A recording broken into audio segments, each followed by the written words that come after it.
Ang pag-ibig daw ay parang panang walang pinipiling direksyon, walang sadyang target, at madalas doon patatama sa taong hindi mo inaasahan. Sabi ng mga makata, ito raw ay ang isang malalim na karagatan. Pero para sa akin, ang pag-ibig ay parang ligaw na damo sa gitna ng malawak na palayan ng Mindoro. Hindi mo itinanim, hindi mo inalagaan, pero bigla na lang lalaki at lalapit sa puso mo hanggang sa mapansin mo na lang na tinatapakan mo na pala. At sa bawat hakbang, may kasamang kurot, yung masakit na masarap, yung nakakapulan ng pisngi, at yung pilit mong itinatago pero pumuputok sa kilig. Kaya hawakan mo muna ang dibdib mo dahil dadalahin kita sa kwento namin ni Kisen.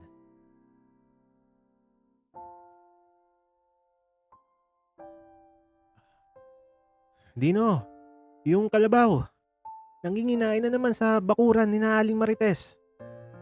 Sipain kita riyan eh. Iyan ang magandang bati sa akin ng pinsan kong si Amador habang nakasandal ako sa puno ng mangga. Hawak ang isang pirasong bentilador na gawa sa buri. Tanghaling tapat sa barangay Maligaya dito sa Mindoro. Kung titingnan mo ang paligid, puro berde ang makikita mo. Malawak na palaya na sumasayaw sa hangin. Mga bundok sa kalayuan na parang natutulog na higante. At ako, nakasalukuyang natutunaw sa init. Sandali lang, Amador. Kita mong nag-iisip yung tao eh. Wika ako pabalik habang inaayos ang dulo ng kupas kong sando. Anong nag-iisip? Nagpapantasya ka na naman dyan kay Kisen. Halika rito. Tulungan mo akong magbuhat ng sako. Natigilan ako sa pool. Kapag nababanggit talaga ang pangalang Kisen, biglang nagkakaroon ng earthquake ang puso ko. Si Kisen ang anak ng may-ari ng malaking gilingan ng palayan dito sa amin. Kung ilalarawan mo siya, hindi siya yung tipong mestisong artista na makikita mo sa billboard sa Maynila. Si Kisen ay tubong Mindoro, moreno ang balat na tila hinagkan ng araw. May katamtamang tikas ng katawan dahil sa pagbubuhat ng sako at may dalawang malalim na biloy sa pisngi na lumilitaw tuwing ngumingiti siya. Ang problema nga lang tuwing nakikita ko siya, nawawalan ako ng dila. Nagiging estatwa ako na amoy putik at pawis. Oh, Dino, tulala ka na naman. Isang baritonong boses ang biglang pumutol sa pagde-daydream ko. Paglingon ko, muntik na akong mahulog sa inuupuan kong ugat ng puno. Si Kisen, nakatayo siya sa harap ko, nakasuot ng puting t-shirt na may mantsa ng grasa sa balikat at may bitbit na dalawang supot ng malamig na soft drinks na naka-plastic. Ah, Kisen, ikaw pala. Ano, ah, mainit no? Ang araw nandun sa itaas. Nauutal kong sagot. Gusto kong lamunin ako ng lupa sa sobrang bano kong makipag-usap. Natawa siya ng mahina at ang mga biloy niya sa pisngi ay parang nangaasar. Lumapit siya at biglang iniabot sa akin ng isang plastic ng soft drinks. Pero bago niya binitiwan, bigla niyang tinaas ang libre niyang kamay at piningot ang pisngi ko. Aray! Reklamo ko pero ang totoo, ang puso ko ay parang sumakay sa roller coaster na walang brake. Ang cute mo talaga kapag natataranta ka. Dino, namumula ka na naman oh. Parang kamatis na hinog. Biro niya. Sabay upo sa tabi ko sa lilim ng puno. Amoy bagong giling na bigas siya na may halong bango ng panlalaking sabon. Isang nakakalasing na kombinasyon para sa isang sikretong umiipig na tulad ko. Salamat sa soft drinks. Bakit ka nga pala napadpad dito sa dulo ng sakahan? Tanong ko. Pilit na pinapakalma yung boses ko para magtunog cool at macho kahit pumipiyok ako. Inutusan ako ni tatay na tingnan kung tapos na kayong mag-ani sa quadrant 4 tsaka at eto tumingin siya ng diretso sa mga mata ko kaya bigla akong napainom ng mabilis sa straw. At tsaka gusto ko ring makita yung taga-banyos ng kalabaw na laging nakatitig sa akin kapag dumadaan ako sa gilingan. Munti ko nang maibugay yung soft drink sa mukha niya. Ha? Sino? Ako? Hindi kayo. May nakita lang akong tutubi sa likod mo noon. Pagdadahilan ko. Habang ang tenga ko ay sigurado akong kasimpulan na ng sili. Tumayo si Kisen at pinagpag ang likod ng pantalon niya. Lumapit siya sa akin ng mas malapit. Sapat na para maamoy ko yung hininga niyang amoy mentol. Ngumiti siya ng nakakaloko at muling inuunat ang kanyang kamay para kurutin yung kabilang pisngi ko. Mas matagal, mas madulas, at may kasamang gigil. Sabi mo eh. Sige, una na ako Dino. Huwag mo masyadong isipin yung tutubi. Baka ako pa yung mapanaginipan mo. At eto, kumindat siya bago tumalikod at naglakad palayo. Habang sumisipol sa gitna ng pilapil. Naiwan ako nakahawak sa dalawang pisngi na parang tanga sa ilalim ng puno ng mangga. Ang sakit ng kurot niya pero bakit parang ayoko nang hilamusan ng mukha ko habang buhay. Doon ko napagtanto sa gitna ng malawak at mainit na palayan ng Mindoro na ang sikreto kong pagtingin kay Kisen ay hindi na lang basta simpleng paghanga. Nahulog na ako at ang tanging ebidensya ko, dalawang pisnging namumula at nanginginig na tuhod.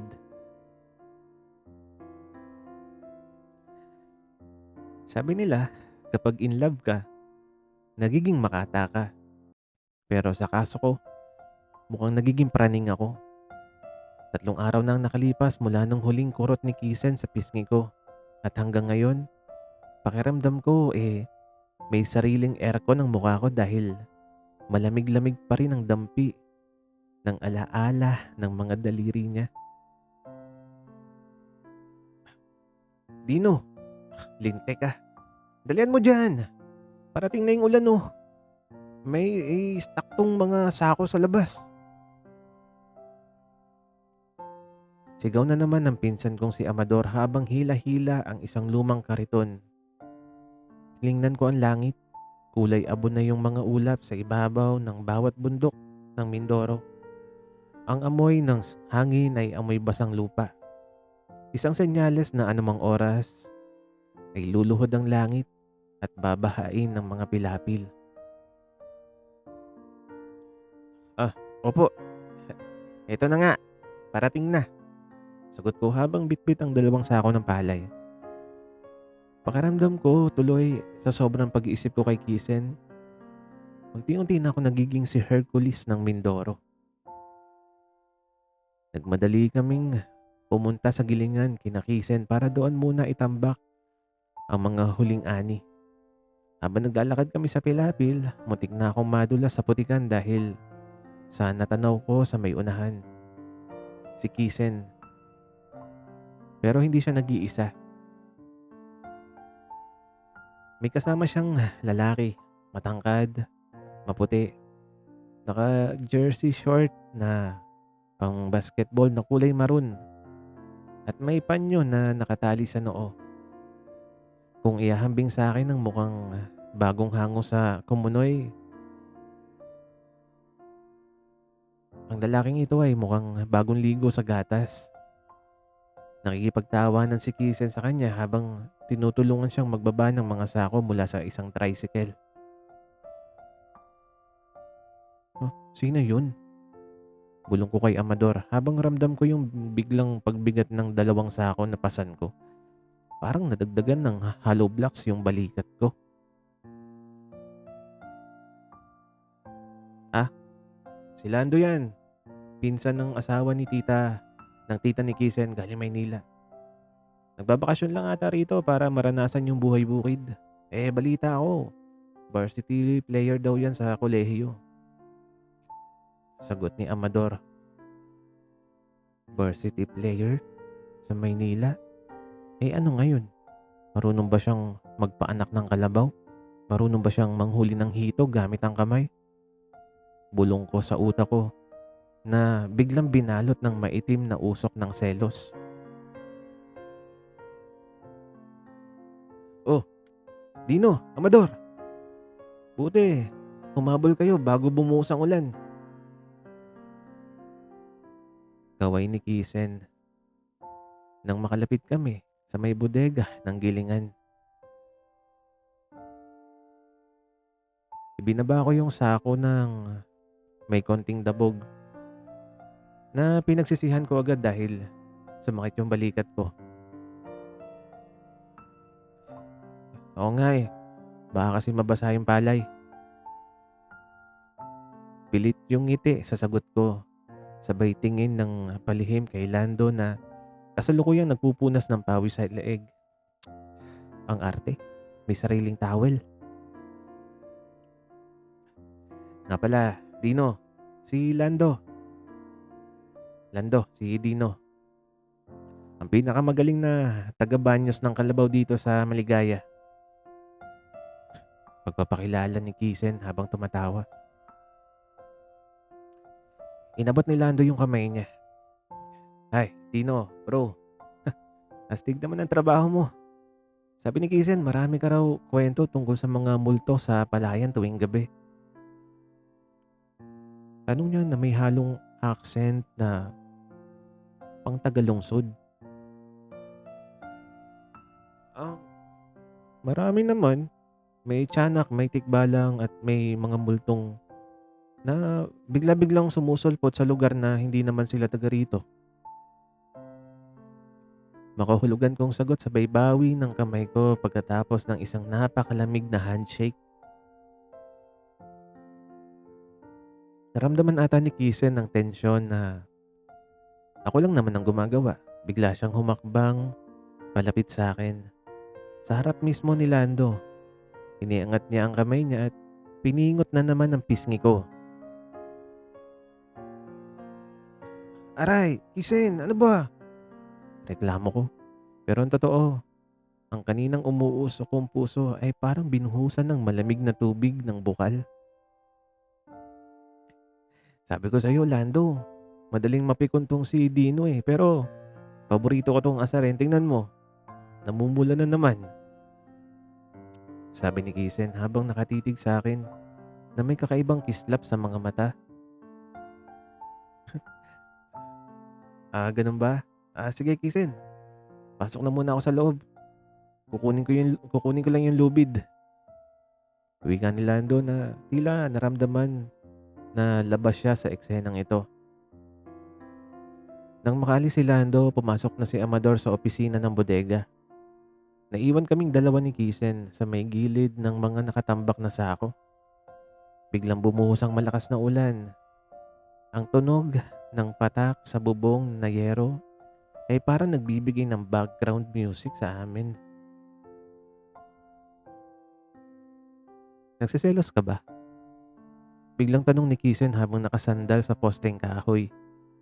Nakatiklop yung mga kamay sa dibdib. "Huh? Bakit naman ako magseselos? Anong akala mo sa akin? Ulam na nawala ng sabaw?" Depensa ko. Sabay talikod para ayusin ang sako ng palay. kahit maayos naman ito. Narinig ko yung yabag ng mga paa niya papalapit sa likod ko. Ramdam ko yung init ng katawan niya sa kabila ng malamig na simoy ng ulan. Humawak siya sa magkabilang balikat ko at hinarap ako sa kanya. Dino, tumingin ka nga sa akin. Seryoso yung boses niya. Wala yung mapagbirong tono kanina. Tumingin ako at doon sa gitna ng ingay ng ulan sa Mindoro, nakita ko yung sarili kong refleksyon sa mga mata niya. Iniangat niya muli yung kamay niya pero sa pagkakataong ito, hindi niya ako kinurot. Dahan-dahan niyang hinaplos ang pisngi ko gamit ang kanyang hinlalaki. Malambot, mainit, at puno ng pag-iingat.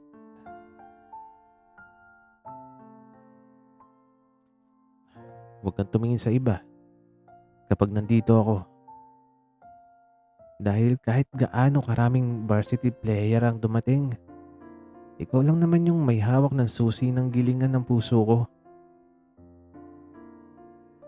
Bulong niya na may kasamang pilyong ngiti bago mabilis na kinurot ang ilong ko at tumakbo papasok sa loob ng bodega.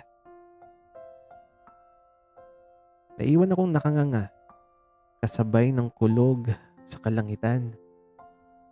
Ang puso ko parang bagong giling na bigas na durog sa kilig. Kung akala nyo ay natapos na yung kwento sa pa-sweet na haplos ni Kisen sa tabi ng mga sako ng palay, nagkakamali kayo. Dahil kinabukasan, nalaman ng buong barangay maligaya na may bagong manliligaw, si Kisen. At hindi ako yun. Balita sa tapat ng tindahan ni Aling Marites na binigyan daw ni Lando si Kisen ng mamahaling sapatos na pang basketball galing Maynila. Samantalang ako, ang kaya ko lang ibigay kay Kisen ay ang pinakamalaking hito na nahuli ko sa sapa at isang supot ng bagong pitas na bayabas.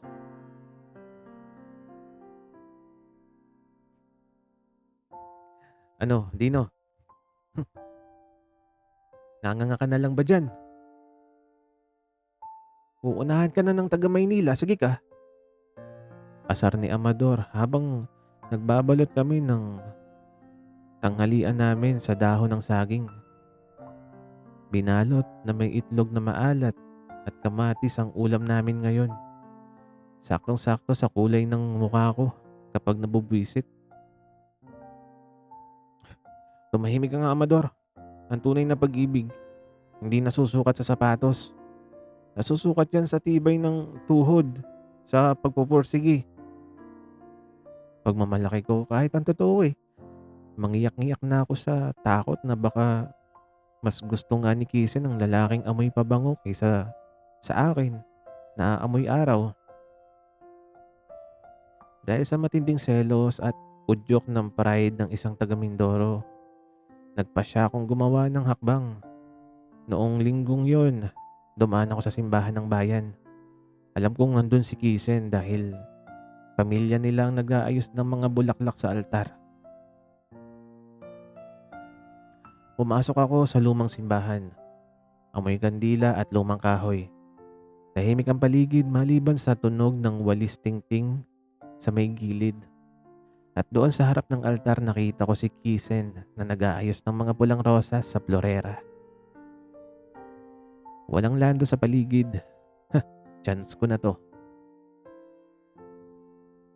Ah, Kisen, tawag ko ng dahan-dahan habang naglalakad sa gitna ng mga upo ang kahoy. Nalingat siya at ngumiti nang makita ako. Oh, Dino, napadpad ka rito.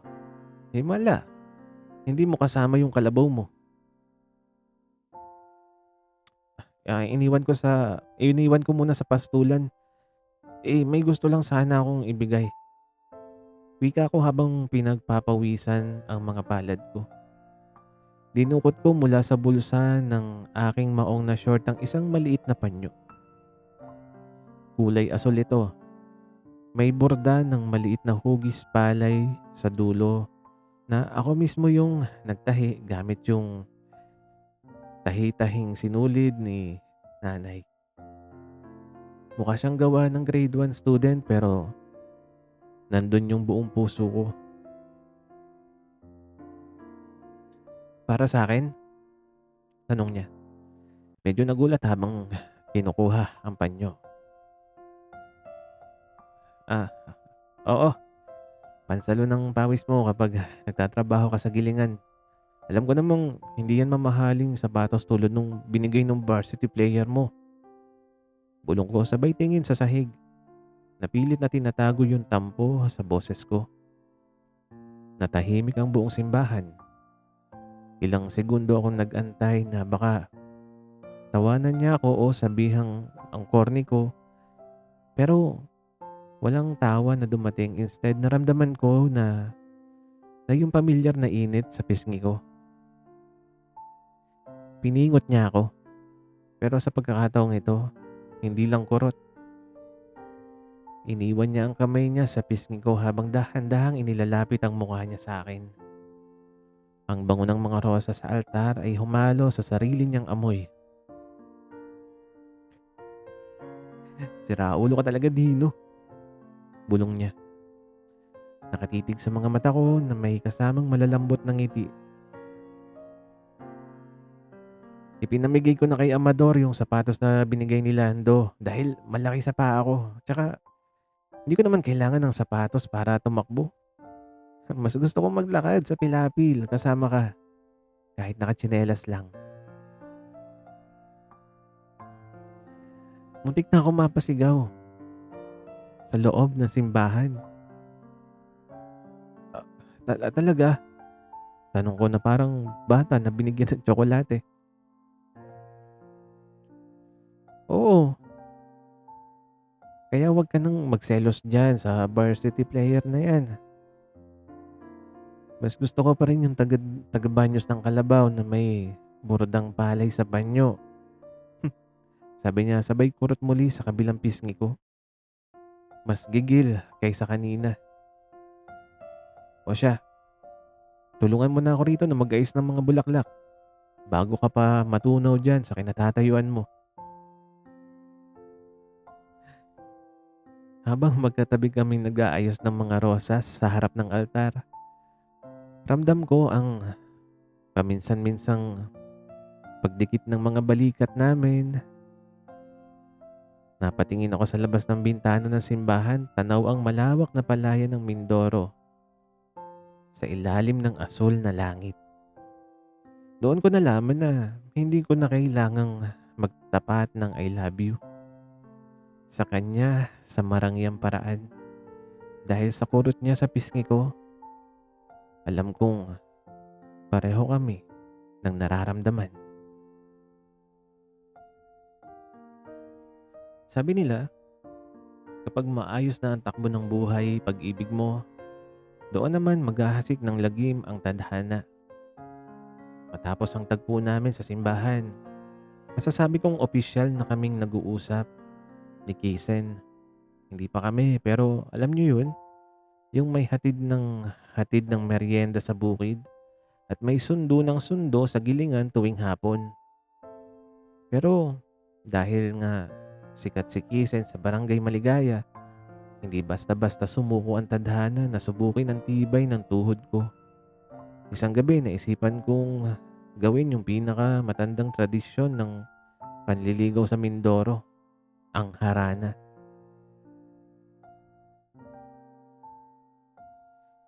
Sigurado ka ba rito, Dino? Baka sa halip na si Kisen ang bumaba, ay si Kapitan na tatay niya yung lumabas na may dalang itak. Tanong ng pinsan kong si Amador habang bitbit ang lumang gitara na may bawas na isang taltal o kwerdas. Walang urungan to, Amador. Lalaki tayo, may paninindigan at saka narinig ko kay Aling Marites na paborito ni Kisen ng mga lumang kanta. Determinadong sagot ko habang inaayos ang buhok kong nilagyan ko ng natitirang gel ni tatay. Amoy pomada na may halong jasmine.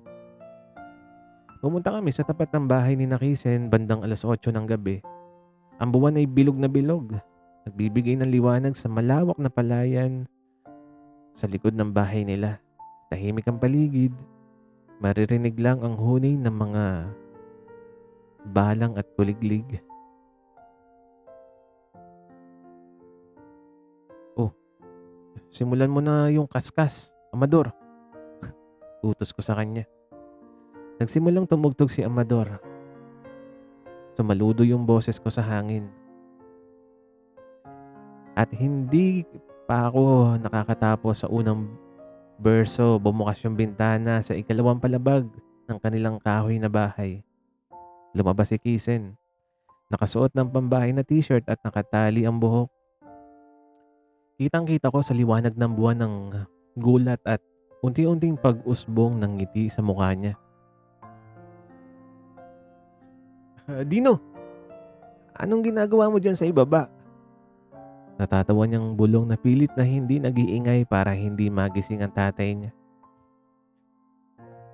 Inaarana kita, Kisen, para malaman mo na seryoso itong taga-banyos ng kalabaw sa'yo. Medyo nilaksan ko yung boses ko para marinig niya sa itaas. Ang corny mo, Dino. Pero sandali lang, bababa ako. Sabi niya, sabay tago sa loob ng bintana. Humarap ako kay Amador na may kasamang taas noong ngiti. Sabi sa iyo effective yung charm ng probinsyano. Pero bago pa man makababa si Kisen, may narinig kaming kalusko sa may madilim na bahagi ng bakod. Isang mabigat na paghinga. Paglingon namin ni Amador, dalawang kumikinang na mata ang nakatitig sa amin. Si Dagul, ang dambuhalang asong gubat na alaga ng kapitbahay ni Nakisen na kilalang nangangain ng shorts ng mga napapadaan. Dino, si Dagul! Pabulong na sigaw ni Amador. Unti-unting umatras habang hawak yung gitara na parang panangga. Huwag kang gagalaw, Amador. Nararamdaman ng aso kapag natatakot ka. Utos ko. Kahit ang sarili kong tuhod parang gustong mag-split sa takot. Ngunit huli na ang lahat. Biglang tumahol ng napakalakas si Dagul at sumugod sa direksyon namin. Tumakbo kami. Kumaripas ng takbo patungo sa pilapil. Sa kasamaang palad dahil sa gel sa buhok ko at sa suot kong bagong biling tsinelas na madulas. Nadulas ako sa unang hakbang pa lang, bumagsak ako sa damuhan. Eksaktong paglabas ni Kisen sa pinto ng kanilang kusina. Dagul! Chupi! Alis! Sigaw ni Kisen sabay dampot ng isang pirasong kahoy at buong tapang na hinarap ang aso. Dahil kilala ni Dagul ang boses ng anak ng may-ari ng gilingan, agad itong napaatras at tumakbo pabalik sa dilim habang umiiyak.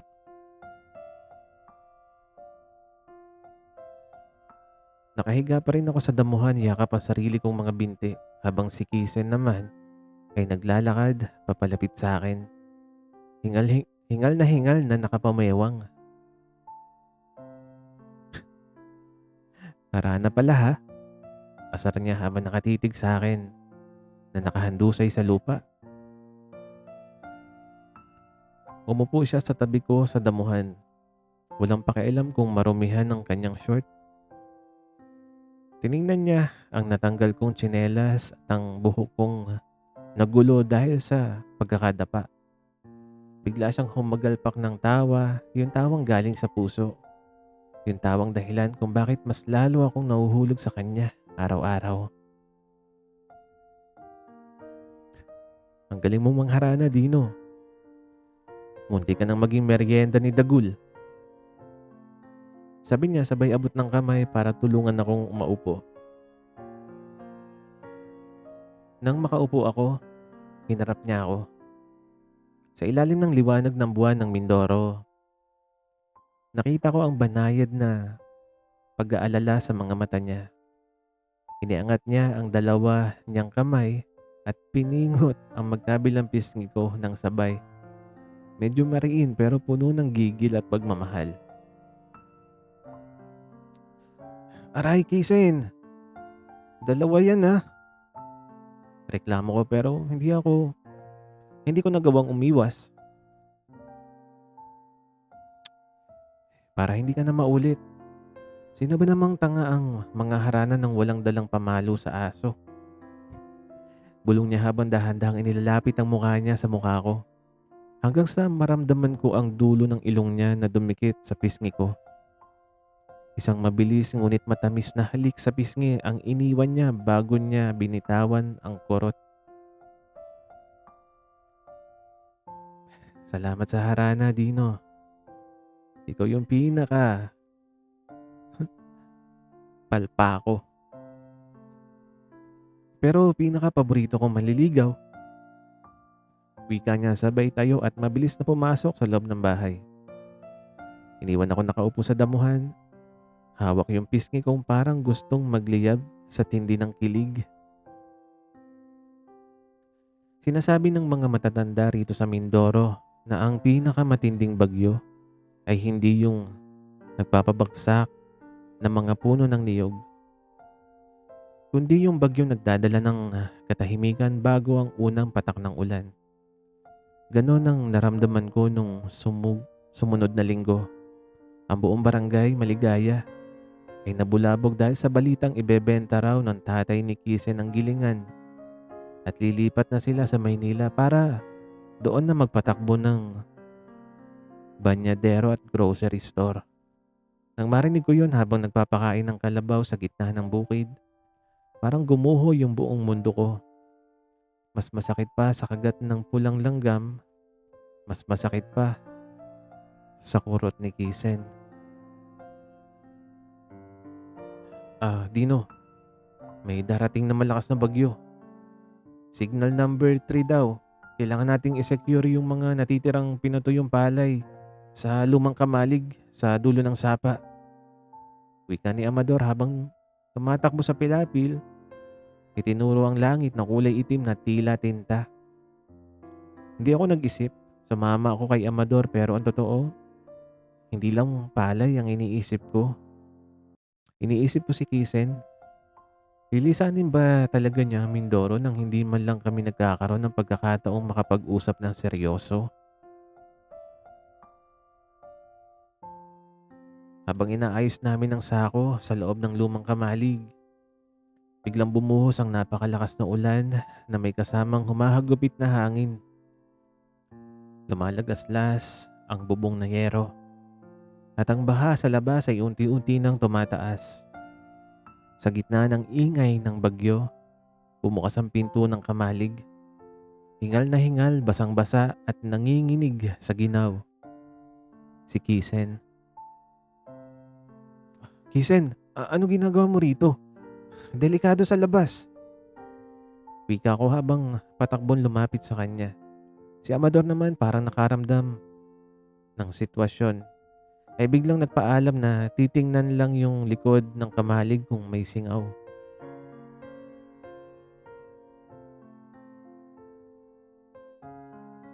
Hinalikan ko. Hinalikan ko yung takot ko para lang makapunta rito. Dino, nanginginig yung boses ni Kisen. Hindi lang dahil sa lamig kundi dahil sa emosyon. Ang buhok niyang basang-basa ay nakadikit sa kanyang noo. At ang mga biloy niya sa pisngi ay parang nawala dahil sa lungkot. Totoo ba? Maalis na kayo? Ibebenta na ang gilingan? Diretsahan kong tanong habang ang luha ko ay sumasabay sa tumutulong tubig mula sa sirang bubong ng kamalig. Tumayo siya ng dahan-dahan. Gusto ni tatay Mas malaki raw yung kita sa Maynila. Sabi niya, doon ko na raw itutuloy yung pag-aaral ko. Dino, ayokong sumama. Ayokong iwan yung Mindoro. Ayokong iwan yung... At ito, huminto siya. Nakatitig sa akin na may basang mga mata.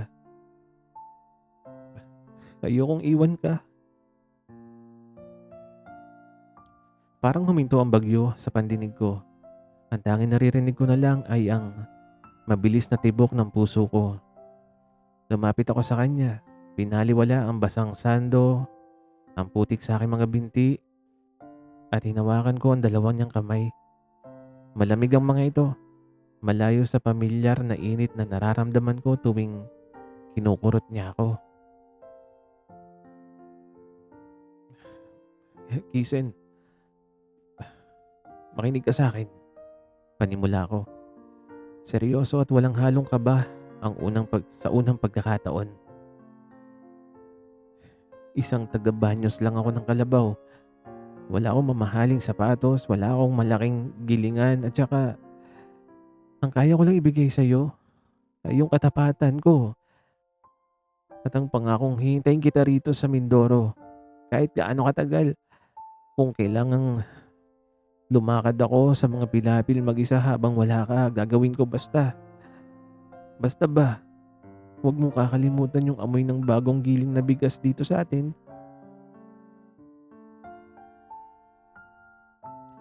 Tumingin sa akin si Kisen sa gitna ng dilim at lamig ng lumang kamalig. Unti-unting bumalik ang kislap sa mga mata niya. Iniangat niya ang kanyang mga nanginginig na kamay at sa pagkakataong ito, hindi niya ako kinurot ng mabilis. Dahan-dahan niyang hinawakan ang aking pisngi. Ibinao ng kanyang mga daliri na tila isinusulat ang kanyang pangalan sa balat ko. Sino ba namang makakalimot sa'yo, Dino? Bulong niya. Habang ang isang luha ay pumatak mula sa kanyang mata. Kahit dalahin ako sa pinakamalaking lungsod, ang puso ko ay may iwan dito sa Mindoro kasama mo. At sa ilalim ng sirang bubong habang ang bagyo ay nagngangalit sa labas, dahan-dahang inilapit ni Kisen ang kanyang mukha sa akin. Walang biro, walang asaran. Naramdaman ko ang lapat ng kanyang mga labi sa aking pisngi. Isang matagal, mariin, at punong-puno ng pangakong kurot sa puso na hinding-hindi ko malilimutan habang buhay.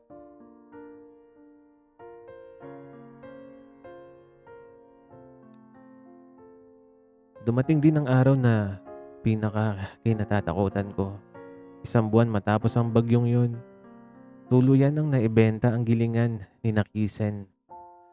Ang malawak na bakuran na dati ay maingay sa tunog ng mga makina at bagsakan ng mga sako ng palay ay naging tahimik.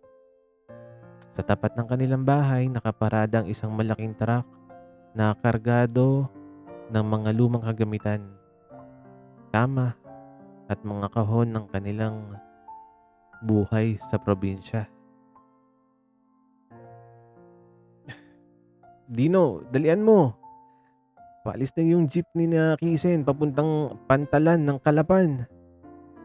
Wika ni Amador mula sa labas ng aming bakod habang hinihingal at may dalang bisikleta.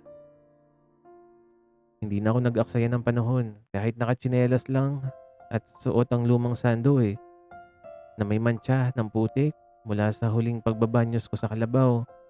Sumakay ako sa angkas ng bisikleta ni Amador. Pedal kung pedal. Ang hangin ng Mindoro ay humahagupit sa mukha ko. Dala ang amoy ng tuyong dayami at basang lupa na parang nakikiramay sa bigat ng dibdib ko. Nakarating kami sa kanto ng highway kung saan nag-aabang ang mga sasakyan patungo sa daungan at doon nakita ko siya.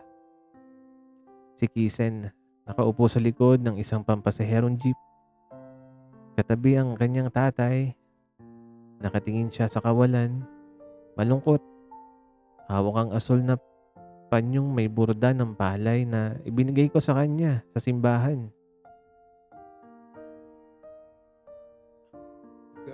Kisen! Wika ko habang bumababa sa bisikleta. Halos madapa sa gilid ng kalsada. Nalingat siya nang makita niya ako. Biglang nagliwanag ang kanyang muka. Mabilis siyang bumaba sa jeep kahit umaandar na to ng bahagya para pumwesto sa gilid. Patakbo ko lumapit sa kanya. Hingal na hingal, walang pakialam kung pinapanood kami ng mga tsuper at mga pasahero. Akala ko, akala ko hindi ka na aabot. Wika ni Kisen. Pilit nang umingiti pero yung mga mata niya ay nag-uumpisa ng mangilid ang luha. Hindi kita hayaang umalis nang hindi nakikita yung mukha mo sa huling pagkakataon. Sagot ko habang pinipigilan kong gumuho ang boses ko. Oh, paano ba yan? Maynila ka na. Huwag mong kakalimutan na mag-ingat doon ha. Maraming sasakyan, maraming tao, baka maligaw ka. Wika ko. Hindi ko maliligaw, Dino. Bulong niya sabay taas ng panyong bordado. Hanggat hawak ko to, alam ko kung saan ang daan pabalik sa'yo. Biglang bumusina ang jeep. Isen, halika na. May iwan tayo ng barko. Sigaw ng tatay niya mula sa unahan. Tumingin sa akin si Kisen. May kasamang pilyong ngiti sa gitna ng kanyang pag-iyak. Iniangat niya ang kanyang kamay at sa huling pagkakataon dito sa lupa ng Mindoro, piningot niya ang pisngi ko. Mas matagal, mas may gigil, at mas may kasamang higpit. Isang kurot na tila gustong mag-iwan ng permanenteng marka sa balat ko. Aray, Kisen! Bulong ko habang ang unang luha ko ay tuluyan ng pumatak, dumaloy sa kanyang mga daliri. Para hindi mo ako makalimutan, para tuwing sasakit ang pisngi mo, maaalala mo na may isang Kisen na nagmamahal sa'yo mula sa kabilang ibahin ng dagat. Sabi niya bago mabilis na tumalikod at sumakay pabalik sa jeep. Kumaway siya habang dahan-dahang lumalayo ang sasakyan hanggang sa maging isang maliit na tuldok na lang ito sa dulo ng highway ng Mindoro na pinapaligiran ng malalawak na palayan. Lumipas ang mga taon, ang gilingan ni Kisen ay naging isang bodega na ng commercial ng nabigas at ang pilapil na dati ay naming tinatakbuhan ay unti-unti nang naging semento ng makabagong panahon. Marami nang nagbago sa Barangay Maligaya. Ang pinsan kong si Amador may sarili na ring pamilya at ako pa rin ang Dino na nag-aalaga ng kalabaw. Mas matanda, mas seryoso, ngunit may bitbit pa ring lihim na kwento sa aking puso. Sabi nila ang pag-ibig sa probinsya ay parang panahon ng pagtatanim. May simula, may pag-aani, at may panahong ng tagtuyot. Marami ang nagsasabing ang kwento namin ni Kisen ay isang trahedya dahil hindi kami nagkatuluyan sa dulo, dahil magkaiba ang mundong tinahak ng aming mga paa. Pero para sa akin, hindi doon nagtatapos ang tunay na pag-ibig. Tuwing dumarating ang hapon, kapag ang araw ay dahan-dahang lumulubog sa likod ng mga bundok ng Mindoro at nagiging kulay ginto ang malalawak na palayan, pumupunta pa rin ako sa ilalim ng lumang puno ng mangga. Hinahawakan ko ang aking pisngi at doon sa gitna ng katahimikan ng bukid, nararamdaman ko pa rin ang init ng kanyang mga daliri. Nararamdaman ko pa rin ang tamis ng kaniyang pilyong ngiti at ang sakit ng huling kurot na nagpabago sa buhay ko. Hindi man kami magkasama sa ilalim ng iisang bubong, alam ko na sa bawat pagbuhos ng ulan sa Mindoro at sa bawat paggiling ng bagong ani, ang pag-ibig namin ni Kisen ay mananatiling buhay. Hindi sa mga hawak na kamay o sa mga pangakong natupad, kundi sa isang lihim na confession na may habang buhay na nakasulat sa namumula kong pisngi. Sapagkat ang tunay na one great love ay hindi nasusukat sa malayang pagpili sa dulo, kundi sa tapang na magmahal ng buo kahit ang tanging naiwan na lang ay ang kurot ng kahapon. Maraming salamat sa inyong pakikinig.